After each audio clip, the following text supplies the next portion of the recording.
الحمد لله رب العالمين والصلاة والسلام على رسوله الكريم وعلى آله وصحبه أجمعين وعلى من تبعهم بإحسان إلى يوم الدين أما بعد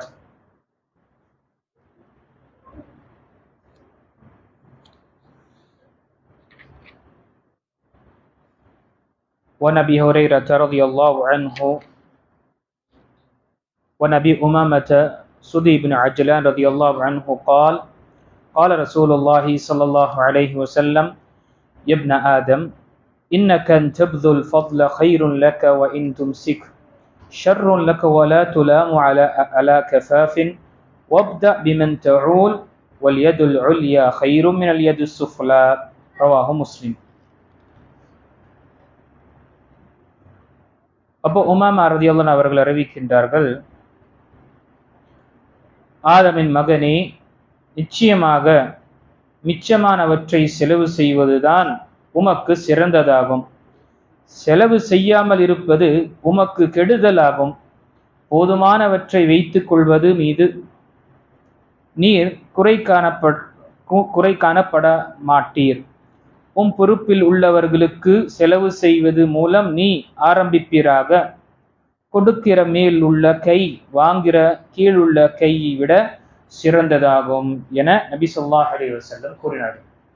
இந்த ஹதீஸில் கண்ணியத்துக்குரிய அல்லாஹ் நடிகார்களே, தானம் தர்மம் செய்வதும் செலவு செய்வது என்பது இது நமக்கு ஹைரையும் நமக்கு நலனையும் நமக்கு பரக்கத்தையும் ஏற்படுத்தக்கூடியது. நாம் செலவு செய்தோம் என்றால் அல்லாஹ் தஆலா நமக்கு அதில் ஹைர் வைத்திருக்கின்றான். நாம் கஞ்சத்தனம் செய்யும் பொழுது அங்கு அல்லாஹ் தஆலா அதில் பரக்கத்தை பறித்து விடுகின்றான். சுனனில் வரக்கூடிய இன்னொரு ஹதீஸில் அல்லாஹ்வுடைய தூதர் ஸல்லல்லாஹு அலைஹி வஸல்லம் கூறினார்கள், அல்லாஹ் தஆலா சமூகத்தில் சிலருக்கு அல்லாஹ் தஆலா செல்வந்தர்களா ஆக்கின்றான், செல்வத்தை அவர்களுக்கு கொடுக்கின்றான். எதற்காக? லிமனாஃபிஅ லின்னாஸ், மக்களுக்கு உதவி செய்வதற்காக. மக்களுக்கு உதவி செய்வதற்காக அந்த கொடுக்கப்பட்ட செல்வத்தை அவர்கள் அல்லாஹ்வுடைய பாதையிலும் ஏழை எளியலுக்கு செலவு செய்தார்கள். என் மீது மற்றவருடைய உரிமை இருக்கிறது என்பதற்காக அவர் செலவு செய்தார் என்றால் அல்லாஹ் தஆலா அதை தக்க வைக்கின்றான், அதில் பரக்கத்தையும் அபிவிருத்தியும் கொடுக்கின்றான். இல்லை, அதை அவர்கள் கஞ்சத்தனம் செய்தார்கள் என்றால் என்னுடைய பொருள் என்னுடைய காசு என்று அவன் வைத்துக்கொண்டு மக்களுக்கு அதை கொண்டு உதவி செய்யவில்லை என்றால் அல்லாஹ் தஆலா கொடுக்கப்பட்ட அந்த செல்வத்தை பறித்து விட்டு மற்றவர்களுக்கு அல்லாஹ் தஆலா கொடுக்கின்றான். அவர்கள் ஏழை எளியருக்கு உதவி செய்யக்கூடியவர்களாக இருக்கும். இப்போ அல்லாஹ் தஆலா நமக்கு செல்வத்தை கொடுத்திருக்கின்றான் என்றால் நமக்கு மட்டும் கிடையாது, அதில் நிறைய மக்களுடைய உரிமைகள் உள்ளன. அதை செலவு செய்வது என்பது நமக்கு ஹைராக இருக்கும். அதில் செலவு செய்வதில் முதல் யார்? நம்முடைய நெருங்கி இருக்கக்கூடிய, நம்முடைய பராமரிப்பில் நம்முடைய குடும்பமாக இருக்கக்கூடியவர்கள் தான்.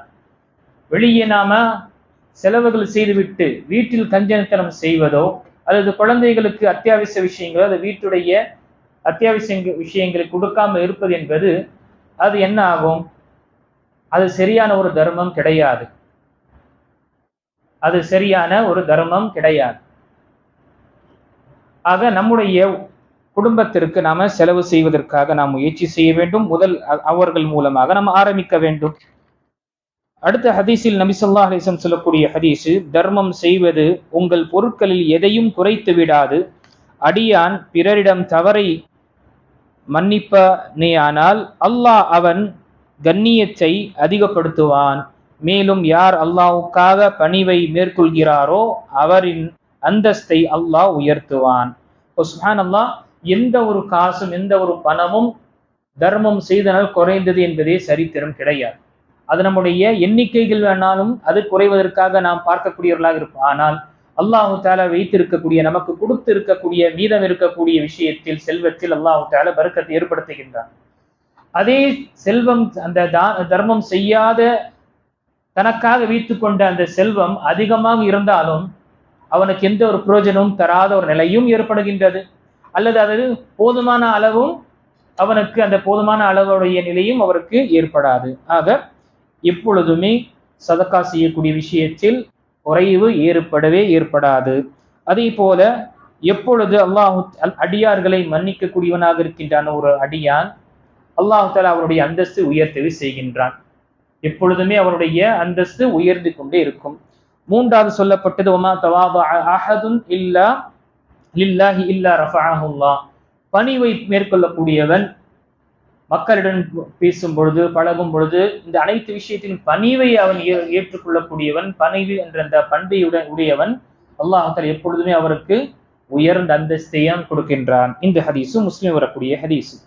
கடைசியான இந்த ஹதீஸுடைய இந்த அமர்வுடைய பாடத்தில் பார்க்கும் பொழுது நாம் பிரபல்யமாக அறிந்த ஒரு சம்பவம் தானம் தரம் செய்யக்கூடிய முக்கியத்துவத்தை நமக்கு நினைவுபடுத்துகின்றது. சுருக்கமாக முஸ்லிம் வரக்கூடிய 2984வது ஹதீஸ்ல சுருக்கமான விஷயங்கள். நபி ஸல்லல்லாஹு அலைஹி வஸல்லமுடைய காலத்திற்கு முன்னால் அவர் இந்த சொல்லக்கூடிய இந்த நீண்டமான ஹதீஸுகள் பார்க்கும் பொழுது, ஒருவர் ஏதோ ஒரு பாதையில் நடந்து கொண்டு செல்கின்றார். திடீரென்று மேகத்திலிருந்து, கருமையான மேகத்திலிருந்து ஒரு சத்தம் வருகின்றது, இன்னாருடைய தோட்டத்தில் நீரை பாய்ப்பாயாக நீரை நீ செலுத்துவாயாக என்று சொல்லப்படும் பொழுது வானத்திலிருந்து உடனே மேகம் அனைத்து மேகம் ஒரு முழுமையாக சேர்ந்து ஒரு பாறை உள்ள நிலத்தில் மழை பொழிகின்றது. அந்த மூலமாக கால்வாய் அந்த தண்ணீர் செல்ல ஆரம்பிக்கின்றது. இந்த நபர் அந்த சப்தத்தை கேட்டு அந்த நபர் என்ன செய்கின்றார், அந்த தண்ணீரையே பின்தொடர்ந்து செல்கின்றார். அங்கு செல்லும் பொழுது ஒரு தோட்டத்தில் தோட்டக்காரர் என்ன செய்கின்றார், அந்த தண்ணீரை தன்னுடைய தோற்றத்திற்காக எடுத்துக்கொள்வதற்காக வெட்டு கொண்டிருக்கும் பொழுது அந்த நபரிடம் கேட்கின்றார், உன்னுடைய பெயர் என்ன, அல்லாஹ்வின் அடியானே உன்னுடைய பெயர் என்ன? அப்போ இன்னார் என்று சொல்லும் பொழுது எந்த பெயரை அந்த மேகத்தில் இந்த நபர் மேகத்தில் வந்த சத்தத்தில் கேட்டாரோ அதே பெயர் தான் அந்த நபரும் கூறும் பொழுது, நீங்க என்ன அந்த நல்ல காரியங்கள் செய்கின்றீர்கள் எனக்கு தெரியப்படுத்துங்க. அப்போ இந்த சகோதரர் கேட்கிறாரு, என் பேர் ஏங்க கேட்டீங்கன்னா, உங்களுடைய பெயரு நான் இங்கு மேகத்தில் இருந்து ஒரு சப்தத்தை கேட்டேன், இன்னாருடைய தோற்றத்தில் நீரை செலுத்துவாயாக என்று வந்தது. அப்படி என்ன அமல்களை நீங்கள் செய்கின்றீர்கள், அல்லாஹ் பிரத்யேகமாக உங்களுக்கு மட்டுமே அந்த சிறப்பு கொடுக்கப்படுகின்றதே என்று கேட்கும் பொழுது அந்த நபர் சுப்ஹானல்லாஹ், அந்த நபர் சொல்லக்கூடிய வார்த்தை, நீர் கேட்டு விட்டதால் அதை நான் வெளியே கூறும் நிலையில் உள்ளேன். இதிலிருந்து கிடைக்கும் விளைச்சலை 3 பங்காக்கி அதில் ஒரு பாகத்தை தர்மம் வழங்குவேன், மற்றொருவை நானும் என் குடும்பத்தாரும் சாப்பிடுவோம், 3வது பாகத்தை இதிலேயே மறு விளைச்சலுக்கு போடுவேன் என்று கூறினார். சுப்ஹானல்லாஹ், பாருங்க, அல்லாஹ் தஆலா கொடுத்த செல்வத்தில், அவள் கொடுத்த அந்த பொருளாதாரத்தில், அதை செல்வத்தில் அவர் என்ன செய்யறாரு, தனக்கு என்று ஒரு பங்கும், தன்னுடைய அதே போல ஏழை எளியருக்கு என்று ஒரு பங்கும், அதற்கு அடுத்த விளைச்சலுக்காக ஒரு பங்கு என்று, இந்த ஒரு அமல் என்ன ஆகின்றது, அல்லாஹு தஆலாவுடன் பொருந்திக் கொள்ளக்கூடிய நிலை ஏற்படுத்துவதனால்தான் பிரத்யேகமாக அங்கு அந்த தோட்டக்காரருக்கு என்ன செய்யப்பட்டது, தண்ணீர் வரக்கூடிய ஏற்பாடு அல்லாஹ்வுடைய தரப்பில் ஏற்படும். இப்ப இதுவும் பாருங்க, 2வது விஷயம், அந்த நபர் என்ன செய்தார், நீங்க கேட்கிறேங்க என்றுதான் நான் சொல்றேன், இல்லை என்றால் எவ்வளவு ஒரு இஹ்லாஸ் இருக்கும் பாருங்க, எவ்வளவு அந்த நன்மையான காரியம் செய்யக்கூடிய விஷயத்தில் மறைவாக நம்ம செய்ய வேண்டும் என்ற எவ்வளவு தெளிவாக இருக்கக்கூடியவராக இருப்பார். நீங்க கேட்கிறனால தான் சொல்றேன் என்று சொல்லக்கூடியவரார். இப்போ நம்முடைய வாழ்க்கையில் அன்புக்குரியவர்களே, நிறைய தான தர்மம் செய்யும் அல்ல நல்ல அமல்களையும் செய்யும் பொழுது அதை மறைமுகமாக செய்வதற்காக நாம என்ன செய்யணும், முயற்சி செய்ய வேண்டும். நான் ஒவ்வொரு அமர்விலும் சில நேரத்தில் நினைவுபடுத்தக்கூடிய விஷயம், நமக்கும் நம்முடைய ரப்புக்கு இடையே சில அமல்கள் பிரத்யேகமாக நாம் வைத்துக் கொள்ள வேண்டும். அது யாருக்கும் தெரியக்கூடாது. நம்முடைய மனைவிக்கோ மக்களுக்கோ நம்முடைய தெரிந்தவர்கள் உறவர்கள் உற்றார் யாருக்கும் தெரியாத அளவு சில அமல்களை நமக்கும் நம்முடைய படைத்த இரட்சகனுக்கு இடையே நாம் வைக்கும் போது அந்த அமல்கள், அந்த இபாதத்து அல்லாஹ்விடம் மிகவும் கண்ணியத்திற்கு பெற்றுத்தரக்கூடியதாகவும் இருக்கும். அது நம்முடைய நல்லமல்களுடைய தராசில் கனமாக கூடியதாக இருக்கும். அது எவ்வளவு அளவு என்று கிடையாது, அதனுடைய இஹ்லாஸ் எவ்வளவு மன தூய்மையுடன் மறைமுகமாக செய்யக்கூடிய அந்த நிலையை தான் அல்லாஹ் தஆலா விரும்பக்கூடியவனாக இருக்கின்றான். ஆக அல்ஹம்துலில்லாஹ், நாம் தொடர்ச்சியாக ரியாதுஸ் ஸாலிஹீனிலிருந்து 60 பாடங்களை நாம் பார்த்தோம்.